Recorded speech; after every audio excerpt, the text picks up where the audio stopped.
রাঁধুনি সেজে বসে আছি, মজার মজার রাঁধুনি রান্না হচ্ছে। গাইস, জিনিয়া করছে আব্বু নতুন চুলা যেহেতু হলো, নতুন পাতিলও হলো, মানে কারাই হলো, তা এখন করছে যে আব্বু নতুন কারাইয়ে আজকে নতুন কিছু খাওয়া যাক, মুরগির গোশত দিয়ে চাপ বানিয়ে খাওয়া যাক। সেই জন্য জিনের আম্মু করলাম তাহলে লাও, জিনিয়া যেহেতু বলছে মেয়ের আবদারটা পূরণ করতে হবে, তো এই জন্য আমি প্রথমে গোস্তটা লবণ আর হলুদ দিয়ে আগে সিদ্ধ করে নিলাম। তো সেই জন্য জিনের আম্মু পারতেছে না একা একা, তো আমি জিনের আম্মুকে শিখিয়ে দিচ্ছি কিভাবে এটা রান্না করতে হয়। লাও মিক্স করো, এর মধ্যে দিব। ওর সাথে এটা মিক্স করো সবগুলোই। তেল দাও রে, তেল দাও। নাও তুমি দাও। আমি কোনোদিন করিনি গাইস। জিনিয়ার আব্বু প্রায় প্রায় করে খেত বিদেশে, আমাদের খাওয়ায়নি। বাইরে কিনে খাওয়া হয়েছে কিন্তু বাড়িতে বানানো হয়নি কোনোদিন। কে গো, এই দেখো এরকম হ্যাঁ, যেন লেগে থাকে সব। তো এরকম জিনের আম্মুর কাজে আমিও হেল্প করি, রান্নার কাজে। রান্নাটাও তো শেখা হোক, আমাদের খাওয়া হোক, আর জিনে মামুনির আবদারটা পূরণ হোক।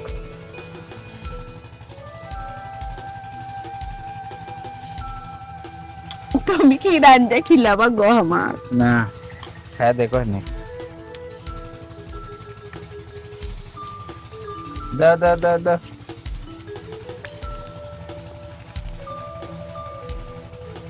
অল্প করেই দেই সামানগুলো দাও। সবগুলোই। হ্যাঁ, সব একবারই ভেজেলেই, কয়বার নেমো হয়নি। গাইস, দেখতে থাকুন কিভাবে চাপ তৈরি করা লাগে বাড়ির বসে থেকে। আমরা শহরে যাবো না খাবার, এখন বাড়ির বসে থেকে বানিয়ে খাবো।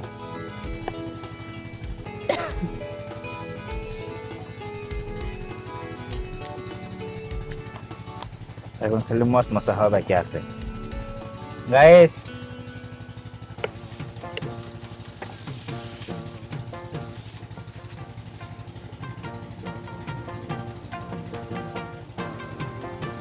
সে গরম রে। তোমার কোচ কিছু বেশি আছে পুরার, বুঝছা? হ্যাঁ হ্যাঁ, ওই জন্য খালি গুটুর গুটুর করো বেটি চল মাইশার না রান্নার সময়।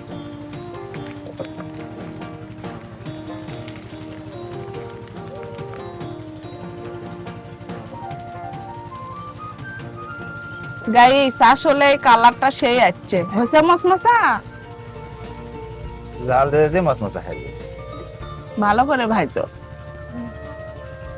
আপনারা আর শহরে যাওয়ার দরকার নাই, এখন আমি রান্না করে খেলাম, আপনাদেরও এরকম করে চাপ তৈরি করে খেলাম, মজা মজা।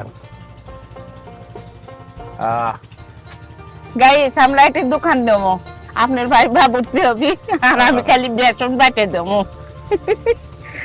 আপনারা আসে খাইয়া যাইন, এখন না, রমজান মাসে না, ঈদ পর। তার মধ্যে সবকিছু দিছিলে? হ্যাঁ, সবই দিছি, লবণ ঝাল। লবণ ঝাল মশলার গুঁড়ো সবই।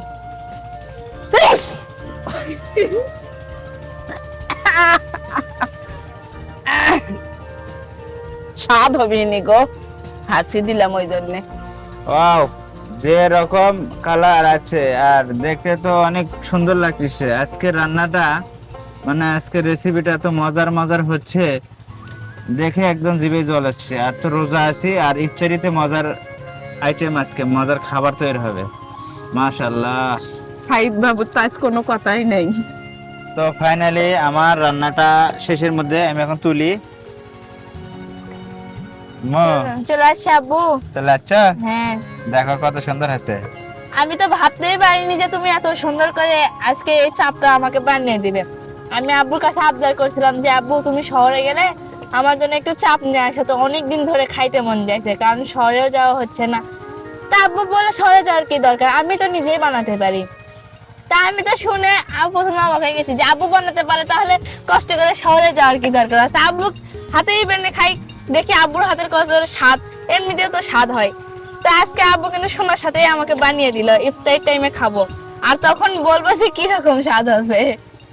চলো না, আমরা বাবা মেয়ে একটা ভালো করে রেস্টুরেন্ট খুলি, বাবা মেয়ে মিলে চা বানাবো নি। ভালো হবে। আমি হ্যাঁ। রান্না করবো না, আমি রান্না তো প্রায় মোটামুটি সবকিছু রান্না করে পারি, দেখছো? হ্যাঁ তুমি রান্না করবে আর আমি ছেলের দায়িত্বে থাকবো, হ্যাঁ। ভালো হবে। আর গাইস আজকে কিন্তু রান্নার কাছে আম্মুকে আব্বু হেল্প করতেছে, আর আজকের আইটেমের বেশিরভাগ আব্বুক দিয়ে রান্না করে নেবে আম্মু, এই জন্য আম্মু শুধু কুটা বাসার দায়িত্বে আছে আর আব্বু সবকিছু ভাজাভুজি করতেছে। আর এখন আমরা কি করব, ইফতারির আরো কিছু আইটেম বাকি আছে সেগুলো ভেজে নেব। ফাইনালি আমাদের চাপ বানানো শেষ, আর আজকের এই চাপটা কিন্তু আব্বু নিজে হাতে বানালো, আর ইফতার টাইমে দেখবো যে কিরকম স্বাদ হচ্ছে, কারণ বাইরের চাপের মতো একদম অরিজিনাল সেরকম স্যান্ড সেই রকমই কালার আসছে। সেই কালার আসছে, তো তুমি পাক্কা রাঁধুনি। হ্যাঁ আব্বু আজকে রান্নায় পাস করেছে।